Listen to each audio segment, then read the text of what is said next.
forecast first. Sponsored by Matex Heating, Cooling, and Plumbing. All right, satellite radar picture tonight. We're going to see a little bit of snow that may develop here, a little bit of a wintry mix showing up across west central Illinois. Some of you may see rain, some of you freezing drizzle, or a few snowflakes. Temperatures obviously will determine what kind of precipitation you will see. 36 in Champaign, Springfield. Looking mainly rain here to start off with, but those temperatures will start to come down as we head into early tomorrow morning. We'll come back and talk about the latest on the wintry precip and when things will finally warm up. WCIA 3 News starts right now. Now from WCIA 3 News. This was just, like I said, a 23-year-old being immature and angry at her husband. He was accused of hitting his wife almost 2 decades ago. Why she says that was a lie. The way they snatched him up out of his sleep and just took off with him. Plus, 3 people are accused of kidnapping a 3-year-old who has custody of that child today. The weather doesn't bother me for outdoor activities. And that was obvious why he teed it up for one last round. You're watching your local news leader. This is WCIA 3 News at 6. It's not fair for them to use a lie that I told 19 years ago against a good man. A congressional candidate's wife says she lied to police about domestic violence. Now she's coming to her husband's defense as he starts his campaign. Good evening, I'm Paul Cicchini. And I'm Jennifer Roscoe. Darren Duncan is running for John Shimkus' spot in the upcoming election. A police report from 2001 shows his wife told police he hit her on several occasions. Today, they reached out to us saying they wanted to clear up what happened. WCIA 3's Courtney Bunting is live in our newsroom. So, Courtney, why did she lie? Well, Jennifer, she told me it was because she was afraid of getting in trouble. And this all started with an argument in February 2001. The couple says it's hard for them to remember details because it was 19 years ago. But the police report says it was about something they lost. During this fight, Natalie Duncan got so upset she took her keys, her 2 children, and left. After leaving, she says she got nervous because she thought she could get in trouble for leaving with the kids. That's when she called police and made a report saying her husband had hit her in the face. She says she did that to cover her tracks. The report even says she mentioned this was not the first time her husband had hit her and that she was interested in filing an order of protection. No charges or orders of protection were filed. The Duncans say that this police report was recently uncovered by an opponent to researcher who filed FOIA requests to get information on Duncan. The couple believes this is a form of dirty politics. I understand that there are women out there that have been abused and that it's hard for them to come forward, but that is not me. This was just, like I said, a 23-year-old being immature and angry at her husband. But now we have a separate campaign, and it is to raise the level of rhetoric, discussion about how we elect our leaders. And something that happened between a husband and wife, young people, where everything seemed way bigger and more important then than they maybe do now as you get time under your belt. That just isn't it. The couple told me they did not know this police report existed until it was uncovered through a Freedom of Information Act request.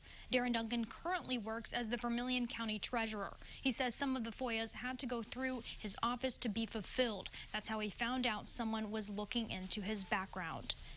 It is a felony to file a false police report, but the statute of limitations on that is 3 years. Because this happened 19 years ago, Natalie can't face any charges for admitting she lied. Live in the newsroom, Courtney Bunting, WCIA 3, your local news leader. Courtney, thank you. Now, there's more on this. There is a difference between what the police report says and what the Duncans remember.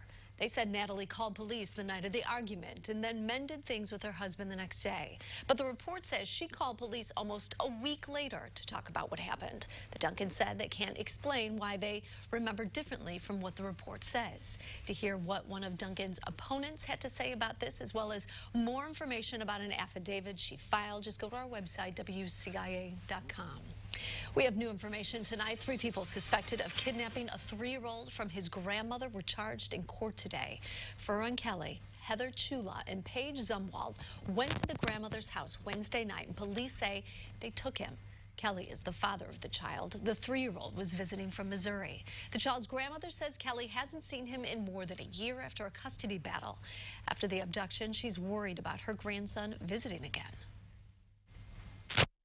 Now my visit's cut short, and she won't bring him back. I'll have to go there to see him, which I will, of course, but to be able to keep him for the summer, you know, I won't be able to.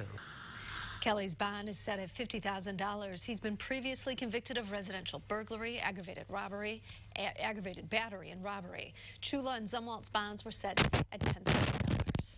A man in Decatur accused of sexually assaulting a woman last May is now in custody. The Macon County Sheriff's Office arrested 52-year-old Philip Woods. Our partners at the Herald and Review say a woman got into his car last May thinking he knew her boyfriend. Woods is accused of taking her to his apartment, pointing a gun at her, and sexually assaulting her.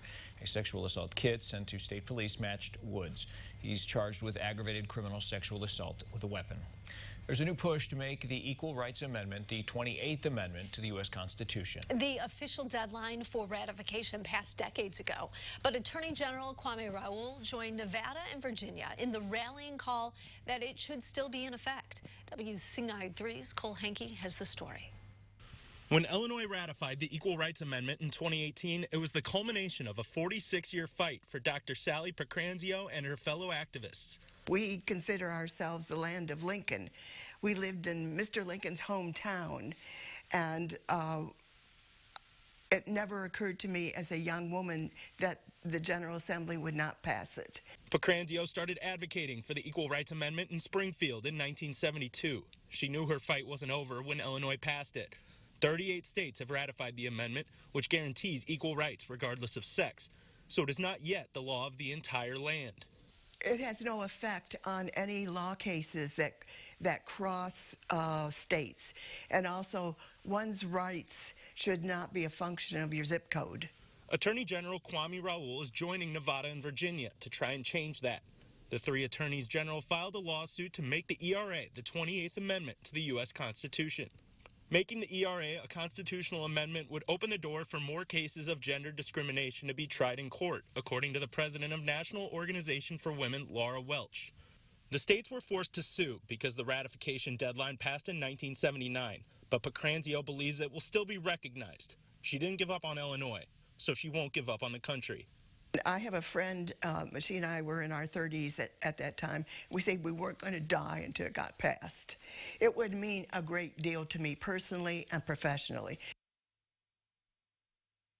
Illinois was the 37th state to ratify the ERA. Virginia was the 38th when they ratified it in January. And all 38 states have ratified the ERA. 5 of them, Nebraska, Tennessee, Idaho, South Dakota, and Kentucky, have since rescinded that ratification. Here's a follow-up. Today was the final day in office for the Champaign County Treasurer. Laurel Pressing is calling it a career after just 14 months on the job. She's been around politics in Champaign County, though, since 1972. She was the first woman to be elected mayor of Urbana. She's been treasurer since 2018. In that time, the office has had issues.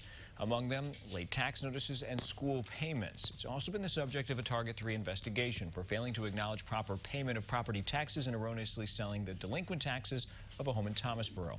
Pressing hopes the job now goes to a deserving candidate. I think that this office is a very important office, so I hope the county board appoints a really good person as treasurer. I have a very good chief deputy, and I'd like to see the new treasurer be a person that can do the job very well. The county board's in the process of finding her replacement. It has 60 days to do so. Emergency sirens went off across Champaign County, why they're going to continue into next week as well. Also tonight. Most golfers still have their clubs hanging in the garage. Not that guy.